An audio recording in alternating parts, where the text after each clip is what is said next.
राम राम मित्रों, नमस्कार। सरिता दीदी की क्लासेस में आप सभी का हार्दिक स्वागत है। जैसा कि हमारा सेकंड ग्रेड बेस्ड हमारा चल रहा है, क्लासेस चल रही है और हमने सेकंड ग्रेड के तहत जो हमारे सिलेबस में मनोविज्ञान की फ़र्स्ट यूनिट लगती है वो हमने फ़र्स्ट यूनिट हमारी कंप्लीट कर ली है और आज ये हमारी सेकेंड यूनिट स्टार्ट होने वाली है। रेगुलर क्लासेस रहेगी और जिन विद्यार्थियों ने, जिन मित्रों ने इससे पहले की फ़र्स्ट यूनिट की क्लासेस नहीं देखी है वो आप लोग प्लेलिस्ट में जाकर वहाँ पर जाकर सारी क्लासेस देख सकते हैं। कई विद्यार्थियों के कमेंट्स भी आ रहे हैं कि क्या आपकी कोई दूसरी क्लासेस है या कोई ऐप वगैरह है। तो मित्रों मैं आपको बता देती हूँ, ना तो मेरा कोई ऐप है ना कोई और क्लासेस आती है। हमारी सिर्फ इसी यूट्यूब चैनल पे सरिता दीदी क्लासेस के नाम से यूट्यूब चैनल पे ही हमारी सारी क्लासेस आती है और यहाँ पर ही मैं समय समय पे सारी क्लासेस देने की कोशिश करती हूँ। मित्रों आपका साथ और सहयोग रहेगा तो जैसा कि मैंने आपसे वादा किया है कि मैं आपको संपूर्ण कोर्स करवाऊंगी, क्योंकि मेरा विषय था हिंदी, तो मैं हिंदी विषय को ही लेकर चलूँगी और साथ में हम मनोविज्ञान भी पढ़ेंगे और जीके का भी हमको समय मिलेगा। उस हिसाब से हम चीज़ें वही देखेंगे जो हमारे काम की होगी। जैसा कि हमारा मेन फोकस, मेन उद्देश्य यही है, क्योंकि मैटर मैंने पहले ही कहा है, मैटर आपको बहुत सारा कहीं से भी खूब सारा मिल जाएगा, लेकिन पढ़ेंगे वही जो काम का है, जहाँ से क्वेश्चंस एग्जाम में सीधे सीधे बनते हैं। हमें बहुत सारी क्लासेस देने के चक्कर में या बहुत सारे व्यूज़ बढ़ाने के चक्कर में कोई भी अनर्गल मैटर या जिसको कहते हैं फालतू का मैटर हमको यहाँ पर नहीं देना है। हम वही पढ़ेंगे यहाँ पर जहाँ से हमें फैक्ट टू फैक्ट सीधे क्वेश्चंस मिलेंगे। ठीक है मित्रों, तो देखिए आज हमारी सेकेंड यूनिट स्टार्ट होगी। इससे पहले हमने पढ़ ली थी मनोविज्ञान का अर्थ क्या होता है, मनोविज्ञान की प्रकृति क्या होती है, मनोविज्ञान का क्षेत्र कौन सा है, मनोविज्ञान की उपयोगिता कहाँ है, कैसी है, क्या है। ठीक है, उसके बारे में हमने अच्छे से अध्ययन किया था। अब देखिए आज हमारी है यूनिट नंबर सेकेंड, जिसमें सेकेंड यूनिट का आपके नाम है अधिगमकर्ता का विकास। सबसे पहले तो आप इस यूनिट का मतलब समझ लीजिए कि अधिगमकर्ता का विकास क्या है। सबसे पहले जो फ्रेशर्स हैं, नए विद्यार्थी, उनसे मैं कह देती हूँ कि अधिगम का मतलब होता है सीखना, शिक्षा, सीखना। ठीक है, और अधिगमकर्ता यानी कि विद्यार्थी, लर्नर, जो सीख रहा है, जो सीखने वाला व्यक्ति है वो आपके क्या कहलाता है, अधिगमकर्ता। यानी कि उस सीखने वाले व्यक्ति का, शिक्षार्थी का, विद्यार्थी का किस प्रकार से विकास होता है। जैसे शारीरिक विकास है, उसका मनोवैज्ञानिक विकास है, बाल अभिवृद्धि है, वंशानुक्रम है, वातावरण है, किस प्रकार से उसका विकास होता है, सामाजिक, मानसिक विकास, शारीरिक विकास, संवेगात्मक विकास। ठीक है, ये सारे के बारे में इसमें डिटेल से हम पढ़ेंगे और जहाँ से क्वेश्चंस बनते हैं वही चीज़ें हम फैक्ट टू फैक्ट यहाँ पर पढ़ेंगे। तो आइए मित्रों आज हमारी क्लास स्टार्ट करते हैं। सबसे पहले हम देखेंगे कि जो हम यूनिट पढ़ रहे हैं कि विकास, अधिगमकर्ता का विकास, कि विकास का अर्थ क्या होता है। सबसे पहले आज की क्लास में हम सिर्फ इसकी रूपरेखा देखेंगे कि हमको सेकेंड यूनिट में एग्जैक्टली पढ़ना क्या क्या पढ़ना है। ठीक है, क्योंकि मित्रों कोई भी चीज़ पढ़ने के लिए या कोई भी टॉपिक हमें पढ़ने के लिए सबसे पहले हमें उसकी रूपरेखा पता होनी चाहिए कि हमको इस टॉपिक के अंदर क्या क्या पढ़ना है। यानी कि हमें उस टॉपिक को एकदम क्लियर आना चाहिए, समझ आ जाना चाहिए कि इस टॉपिक में हमारे क्या क्या मैटर लगने वाला है। तो ठीक है मित्रों, देखिए सबसे पहले हम पढ़ेंगे इसमें विकास का अर्थ, कि विकास का अर्थ क्या होता है, विकास क्या है। सेकंड होता है अभिवृद्धि, है ना। देखो विकास और अभिवृद्धि में अंतर पूछा जाता है, यहाँ से भी क्वेश्चंस बनता है कि विकास क्या है और अभिवृद्धि क्या है। ये सब हम डिटेल से जैसे जैसे हमारी क्लासेस आगे बढ़ती जाएगी हम आसानी से समझते जाएंगे।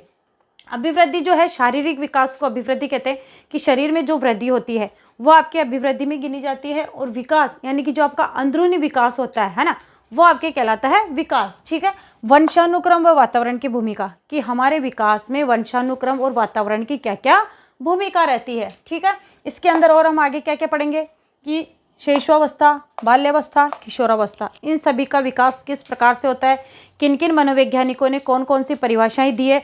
जहाँ से भी इंपॉर्टेंट परिभाषा, जैसे क्रो एंड क्रो की परिभाषा है कि बच्चे का जो विकास है बाल्यावस्था से लेकर, शैशवावस्था से, बाल्यावस्था से लेकर वृद्धावस्था तक जो है, जीवन पर्यंत तक उसका विकास चलता रहता है। ये एक बहुत ही इंपॉर्टेंट परिभाषा जो कि बार बार से पूछी जाती है, क्रो एंड क्रो की। डिटेल में एक दिन जब हम एक क्लास हमारी टोटल परिभाषाओं की रखेंगे जिसमें इंपॉर्टेंट परिभाषा होगी जो बार बार पूछी जाती है और जहाँ से 100% क्वेश्चंस बन के आते हैं, उनको बढ़िया ट्रिक के माध्यम से परिभाषाओं को याद करेंगे। मित्रों परिभाषाओं को याद करने का एक सबसे बेस्ट तरीका है, क्योंकि बहुत सारी परिभाषाएं होती है, हमको सारी परिभाषाएं याद नहीं रह सकती, किसी को भी नहीं रह सकती, लेकिन उसको हम याद कैसे करेंगे, हमको एग्जाम तो क्लियर करना है।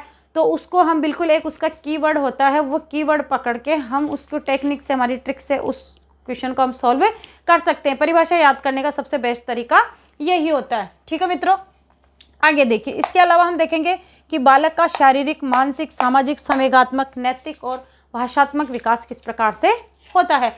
कि भाषात्मक विकास के बारे में किन किन लोगों ने क्या क्या अपनी राय प्रकट की है, नैतिक विकास क्या होता है, संवेगात्मक विकास क्या होता है, ठीक है, इनके बारे में हम आगे पढ़ेंगे। नैतिक विकास जैसे कि जीन पियाजे ने बहुत अच्छा इस पर कार्य किया है, ये सब हम, कोहलर ने भी नैतिक विकास के बारे में बताया, ये सब हम आगे डिटेल से पढ़ेंगे। सबसे पहले हम देख लेते हैं कि बाल विकास की जो प्रारंभिक अवस्था थी, कि बाल विकास के बारे में किन किन मनोवैज्ञानिकों ने, किन किन लोगों ने सर्वप्रथम इस चीज, मतलब इस और किस किस लोगों ने ध्यान दिया।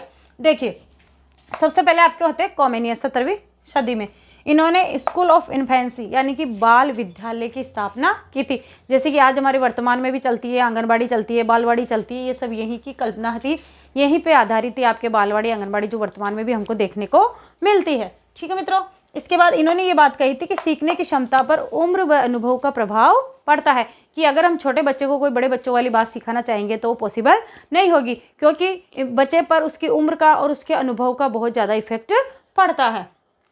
आगे है पेस्टोलॉजी। पेस्टोलॉजी जिन्होंने कि 1774 ईस्वी में सर्वप्रथम बाल विकास का मनोवैज्ञानिक अध्ययन किया था। यहाँ से क्वेश्चन बनता है मित्रों, इसको थोड़ा आप ध्यान से देख लेंगे, इसको थोड़ा ध्यान रखेंगे कि सर्वप्रथम बाल विकास का अध्ययन किसने किया था, आपके वैज्ञानिक अध्ययन। अगर सर्वप्रथम बाल विकास के पेस्टोलॉजी, सर्वप्रथम बाल विकास का मनोवैज्ञानिक अध्ययन आपके किसने किया था, पेस्टोलॉजी ने। कब किया था, 1774 में। ये इंपॉर्टेंट फैक्ट है, आप इसको याद रखेंगे मित्रों कि सर्वप्रथम बाल विकास का वैज्ञानिक अध्ययन किसने किया था, आपके पेस्टोलॉजी ने किया था। और कब किया था, आपके 1774 में। ठीक है, इससे पहले भी बाल विकास का अध्ययन किया था, सर्वप्रथम अध्ययन किसने किया था, आपके जॉन लॉक और थॉमस हॉब्स ने। ठीक है, क्योंकि अगर बात आती है कि मनोवैज्ञानिक अध्ययन किसने किया, तो पेस्टोलॉजी ने किया था। और सिंपल सी बात पूछे कि सर्वप्रथम बाल विकास का अध्ययन किसने किया था, तो आपके जॉन लॉक और थॉमस हॉब्स रहेंगे। ठीक है, याद रखेंगे। अगला है डार्विन। इनकी एक फेमस पुस्तक है biographical sketch of an infant. ठीक है, इनकी बुक का नाम है, डार्विन की बुक का नाम है biographical sketch of an infant. ठीक है, याद रखेंगे, ये भी इंपॉर्टेंट बुक है, तो आप इसको थोड़ा ध्यान रखेंगे।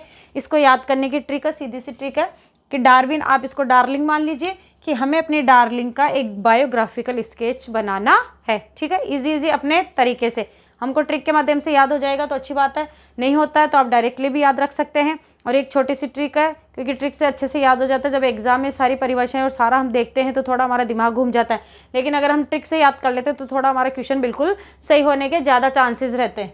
ठीक है, तो डार्विन का biographical sketch of an infant, ये बुक किसकी थी, आपके डार्विन की, याद रखेंगे। रूसो ने एक पुस्तक लिखी थी एमाइल। ठीक है, रूसो की पुस्तक कौन सी है, एमाइल। रूसो की एक बहुत ही फेमस परिभाषा जो हमने पिछली क्लासेस में देखी थी कि रूसो ने कहा था कि बालक एक ऐसी पुस्तक के समान है जिसके प्रत्येक पृष्ठ का हमको अध्ययन करना चाहिए। ठीक है, जैसा कि हमारी क्लास का मेन उद्देश्य यही है कि हम आगे पढ़ते जाएंगे, लेकिन पिछला भी हम थोड़ा बहुत रिविजन करते जाए ताकि हमारी पुरानी चीज़ें हमको वापस रिवाइज होती रहे। तो रूसो की परिभाषा इंपॉर्टेंट है, याद रखेंगे कि बालक एक ऐसी पुस्तक के समान है जिसके प्रत्येक पृष्ठ का अध्ययन आपको करना चाहिए। ठीक है, अगली आती है बाल अध्ययन आंदोलन की बात, कि सर्वप्रथम बाल अध्ययन आंदोलन की शुरुआत आपके कहाँ पर हुई थी, तो कहाँ पर हुई थी बाल अध्ययन आंदोलन की शुरुआत, आपके अमेरिका में। और किसने की थी ये शुरुआत, स्टैनले हॉल ने। स्टैनले हॉल को हम आगे पढ़ेंगे, बहुत अच्छे से पढ़ेंगे, क्योंकि किशोरावस्था पे स्टैनले हॉल ने बहुत अच्छा काम किया है, वहाँ से इन पे बहुत सारे क्वेश्चंस भी बनते हैं। और इन्होंने एक पुस्तक भी लिखी थी, इनकी एक फेमस पुस्तक है एडोलेसेंस। ठीक है, कौन सी पुस्तक थी इनकी, एडोलेसेंस, इंपॉर्टेंट पुस्तक है, आप ध्यान रखेंगे मित्रों कि स्टैनले हॉल की कौन सी पुस्तक है, एडोलेसेंस। इन्होंने किशोरावस्था पे बहुत अच्छा कार्य किया था, इसीलिए इनको किशोरावस्था का जनक भी कहा जाता है।